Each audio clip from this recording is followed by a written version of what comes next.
আসসালামু আলাইকুম রহমতুল্লাহি ওবারাকাতুহু। ব্রাদার ইন ইসলাম, সর্বপ্রথমে এই পোল্ট্রি মুরগি ডাবচোর কি বলে সেটা আগে শুনেন। খুঁজে পাই না, যখনই বলে কিনলেন সাল্লাল্লাহু লা ইলাহা ইল্লাল্লাহ মুহাম্মদ রাসূলুল্লাহ, শালা এটাতে চোখে কি আছে বে? তো ব্রাদার ইন ইসলাম, শুনলেন এই বর্ধমানের পোল্ট্রি মুরগি ডাবচোর গোপাল ভাঁড় কওমে লুতের কথা। সারা জীবন ডাব চুরি করে খেয়েছে, আর এখন আপনার মানুষের ইমান চুরি করে খাচ্ছে। এ বলছে হাদিস নাই, তো মুসলমান একে দলিল তো কবর দেওয়া যাবে আলহামদুলিল্লাহ, কিন্তু সময় খুব কম। তাই আমরা যেহেতু সুন্নি মুসলমান, আমাদের প্রত্যেকটা জিনিসের দলিল আছে, কিন্তু ওয়াহাবিদের কোনো দলিল নাই। তো এই যে চুম্বন করি নবীর নাম শুনে, দলিল আছে না নাই? উঠান বিশ্ববিখ্যাত কিতাব, যে কিতাব লা মাযহাবে দেওবন্দি সুন্নি বেরেলি সকলেই পড়ে।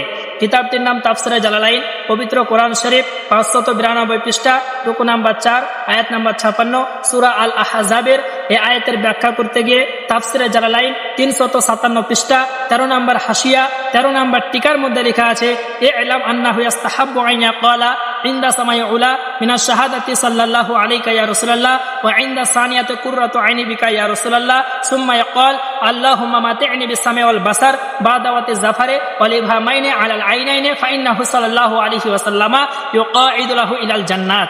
হাদিসের মধ্যে লিপিবদ্ধ আছে, যখন কোনো ব্যক্তি নবী মুস্তাফার নাম শুনে, প্রথম কলমা শুনে সাল্লাল্লাহু আলাইকা ইয়া রাসূলুল্লাহ বলবে, দ্বিতীয় কলমা শুনে কুররাতু আইনি বিকা ইয়া রাসূলুল্লাহ বলে বৃদ্ধা আঙ্গুল চুমো দিয়ে চোখে লাগায়, আল্লাহুম্মা মাতি'নি বিস-সামি ওয়াল বাসার বলে, কাল কিয়ামতের ময়দানে আমার রাসূলুল্লাহ তাকে শাফাআত করে জান্নাতে নিয়ে যাবেন।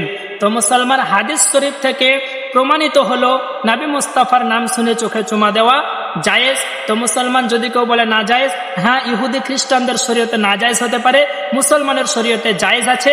তো যারা ওয়াহাবি মার্কা ইহুদিদের শরীয়ত মানবে তাদের জন্য হারাম হবে, যারা নবীর শরীয়ত মানবে তাদের জন্য জায়েজ হবে। তো এই পোল্ট্রি মুরগি ডাবচোর জাহান্নামী ফিরকা এরকম গুস্তাখে রসুল থেকে সমস্ত জান্নাতি দল সুন্নিদের আল্লাহ ইমানকে হেফাজত করুক। আসসালামু আলাইকুম ওয়া রাহমাতুল্লাহি ওয়া বারাকাতুহু।